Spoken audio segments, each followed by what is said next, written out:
Hello and welcome back to my channel. Today I am going to do the A to Z book tag.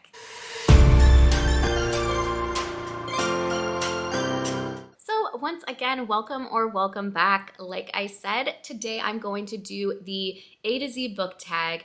Nobody tagged me in this, but it seemed fun. I saw it on Leandra, the TBR Zeros page. She is such a great YouTuber. If you don't follow her, you definitely should, or subscribe, whatever it's called on here.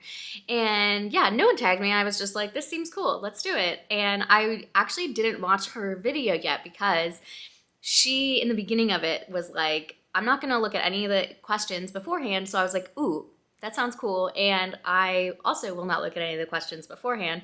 So this is my full unfiltered version, I suppose. So let's just get into the book tag. Okay, so the first question, which is the letter A, is an author you've read the most books from. And to me, that is an easy one, and that would be Stephen King. I have probably read close to 30 of his books by now, and I don't even think I've read stuff by authors that have that many books besides him. So that was an easy question for me. B is best sequel ever. And I think I'm gonna stay in the same vein here with Stephen King and say Finders Keepers. This is the second book in the Bill Hodges trilogy, the Mr. Mercedes books, and it's my favorite of that series, and it could be read as a standalone. Like, there's definitely spoilers if you read it as a standalone, but spoilers for the first book, I should say. But like, I think you could kind of understand it more or less. But anyways, yeah, I love that book. C is currently reading. So, oh my gosh, I'm currently reading a lot. I'm like kind of in the middle of, I think, 5 books, which even for me is a lot. I think I usually stick around 3. I have an ebook, an audiobook, and a physical book. But right now I am reading, buckle up, Fight Like Hell by Kim Kelly. This is a nonfiction about the history of unions and the labor movement. I'm reading Why We Love Baseball, and I can't remember who the author is, but it's really good. It's like 50 great moments in baseball history, and there's like a whole bunch of other like little stories, and I am absolutely loving it. I think I'm like halfway through or so, and that is physical. Fight Like Hell is an audiobook. I'm listening to Bright Young Women by Jessica Knoll, which is a new thriller that is, I think, not out yet, but I'm really enjoying that as well. And then on my Kindle, I am reading The Mystery Guest, which is the second book in the Maid series. So if you read The Maid by Nina Prost, I think is the author. It was like 2 years ago. You'd recognize the cover, it's red. This is like a sequel to that, which I'm really enjoying. And then I'm also reading Someday Maybe, which was a book of the month pick for like a while ago. I have it, but I decided to get the ebook from the library. And I'm really liking it. It's about a woman whose husband dies by suicide, and it's just really sad. So I feel like I'm having to take it in chunks. I can't really just like binge read it because it really is very sad. So that was a really long-winded way of what am I currently reading? Drink of choice while reading. So it kind of depends on the time of day, but I would say generally coffee or seltzer water. I am basically drinking those 2 things all day long until nighttime when I am only drinking seltzer water, but sometimes add a beer. E-reader or physical book? This is too hard. I mean, I guess I'm gonna say e-reader only because it's just so much easier to like carry around. I do like reading books. I like being able to like page forward and see how much I have left in a chapter, and like, you know, there's something so satisfying about turning the pages, but like in practicality, I think it is easier for me to read on my Kindle. So I don't know, that might be an unpopular opinion. Fictional character that you probably would have dated in high school. I don't think I really have an answer for this question because when I'm reading books, even like sweet romances, I'm never thinking about like me dating the characters or anything like that. So I really don't know if I don't have an answer for this question. Glad you gave this book a chance. I will say for this, The Nature of Fragile Things by Susan Meissner. So I have talked about this definitely before on my channel because she has become one of my favorite authors, totally in auto-buy. But she wrote that book, which was like the first one I read of hers, and it's historical fiction, and that's just not a genre that I tend to gravitate towards. I'm like occasionally find a book that I like in that genre, but it's definitely not something that I am generally drawn to. So my mom recommended it to me, and I read it and I loved it. And like, I feel like because of her books, I've been willing to give a lot more historical fiction a chance. She also writes about like very different events, I think, than a lot of historical fiction. You know, there's so much World War II historical fiction, and she really finds events that are different. This one is about the earthquake in San Francisco in like 1900 something, very early 1900s. And that was like an event that was really interesting. And then she wrote another book about the Spanish flu in Philadelphia in like 1918. So like just really cool different stuff. So that is definitely a book, and just generally, I guess, an author that I'm really glad I gave a chance to. Hidden gem book is H. And I am gonna go with The Lager Queen of Minnesota by J. Ryan Straddle. It's hardly a hidden gem on my channel because I feel like I talk about it all the time, but it is just definitely an underrated book that I don't even know if it's underrated. It's just that people haven't heard of it, and it's so good. I absolutely love this author. He's written 3 books now, and they are all really good, all centered in Minnesota, which is like where he's from. And it's really cool just to see like how much pride he has in his state. And this is just a really, really great book. I is important moment in your reading life. I guess I will say, I don't know if this counts exactly, but whatever, it's my video, I can do whatever I want. When I was finally able to get into audiobooks and be able to like retain and comprehend what I was listening to, that was definitely something that was not instant for me. I used to not be able to really listen to audiobooks because I would just zone out, or I would get distracted and I would start doing something else.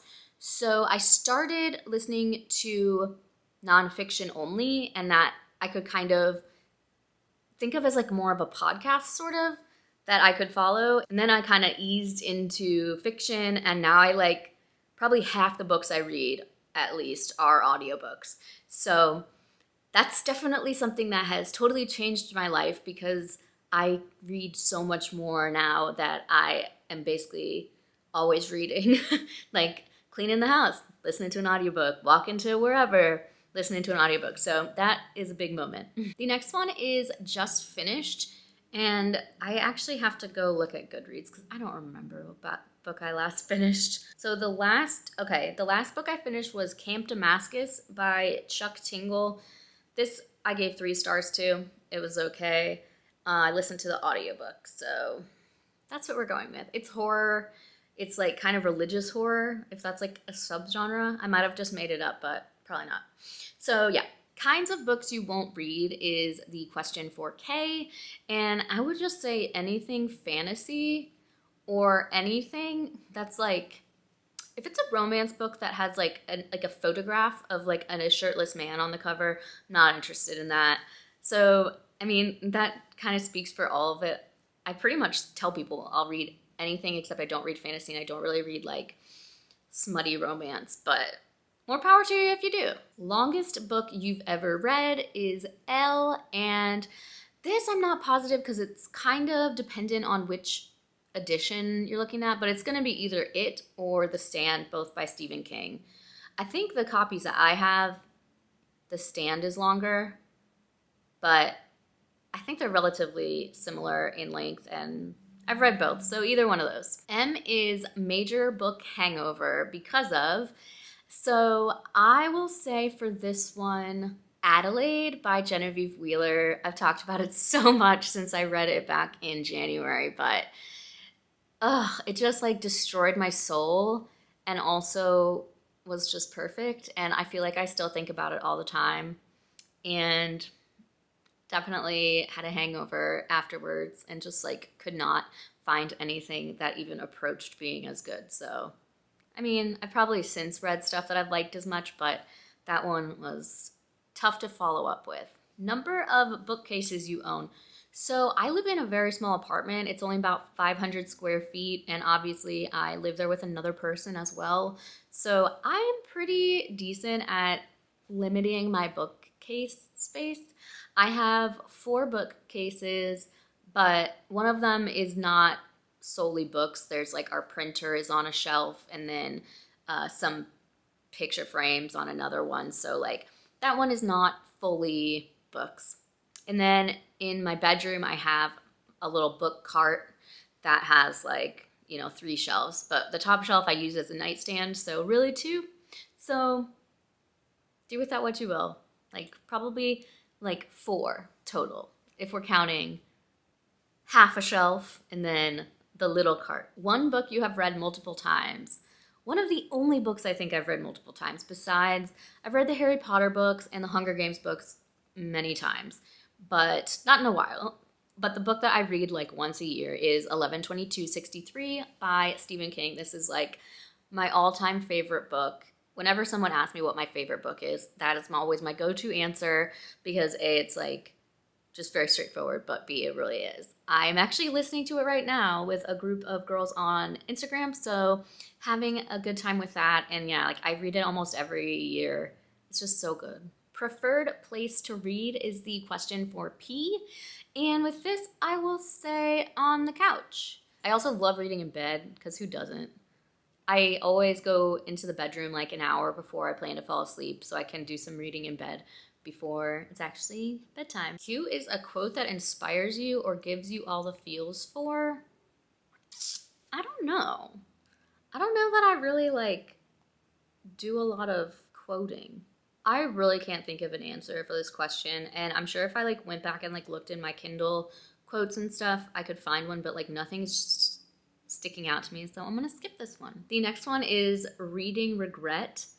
I don't know exactly how this question is meant to be taken, but I'm gonna take it as like a book I regret reading, and I will say Happy Place by Emily Henry because I think it's the book I've liked the least most recently.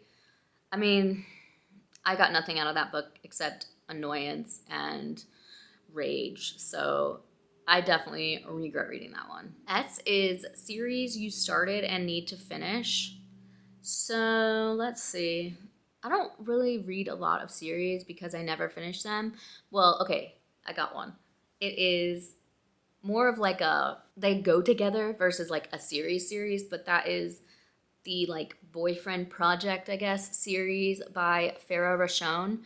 I've been talking about the last book forever. The 2 books that have been out are The Boyfriend Project and The Dating Playbook. The last one is called The Hookup Plan. I've literally had an arc of it. I have a physical copy because it's like literally been out for a year now, and I still haven't read it. So that is definitely my answer for that one. 3 of my all-time favorite books. Well, I will cheat and just say again 11/22/63 by Stephen King. I'm so bad at picking favorites because honestly I read a lot and I love so many books, so I'm just gonna kind of pick ones that I've read relatively recently that I loved.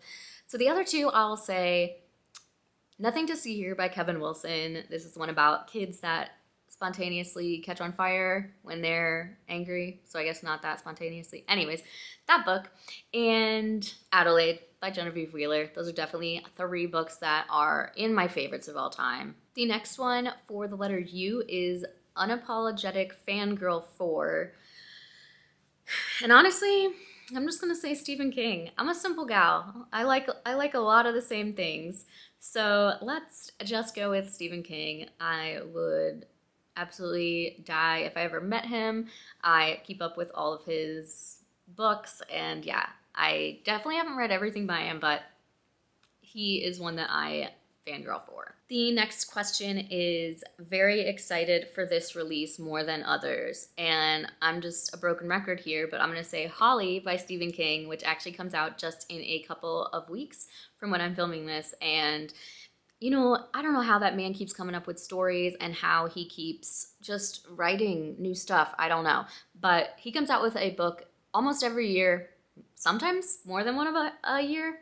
And every year it's my most anticipated book, so really excited about that. My worst bookish habit is the question for W, and honestly, I feel like it's just starting books and getting bored after like a few pages and never picking it up again. And like with the intention saying, I'm gonna put this down and I'll get back to it. I'm just not feeling it right now, but then like never going back. Especially it happens when I have read like 50 or 60 pages. So it's like, okay, I'll put it back because I'm not feeling it right now. But then I never get back to it because I'm like, I kind of remember what happened. I don't really want to read those 60 pages over again, but I also don't think I'll remember enough to just start. And so it just turns into me being my own worst enemy and never actually finishing it. X is for X marks the spot. Start at the top left of your shelf and pick the 27th book. Well, I am not currently at home. You may have noticed my background is different than usual, so I can't do that one. Oh well. Your latest book purchase. I really don't buy a lot of books. I've been really good about like going through my backlist, but I do end up getting some sent to me, and that kind of makes it so I never get through the ones I have. But my last book purchase, it was probably my book of the month box, so I'll say it was Shark Heart by someone. Emily something? I don't remember the author's name. I also got Happiness Falls by Angie Kim, which I didn't read yet. And the last question is the Z Catcher. So the last book that kept me up way too late, and I'm gonna say Gone Tonight by Sarah Pekkanen. I could not stop reading this. This one was definitely one. I'm not a person that really stays up late to read. I usually go to bed around midnight, and honestly, I love sleeping, so I don't usually have an issue with like putting a book down, but I really did with this one. It was so good, and like the chapters, there was so much kind of like just tension that it was definitely a hard one for me to put down. So there you go. Those are my answers for the A to Z book tag. Thank you so much for watching this video, for clicking on this video. I so appreciate any support I can get. If you liked this video, I would love it if you would give it a thumbs up and subscribe if you haven't already. And I will see you in the next one.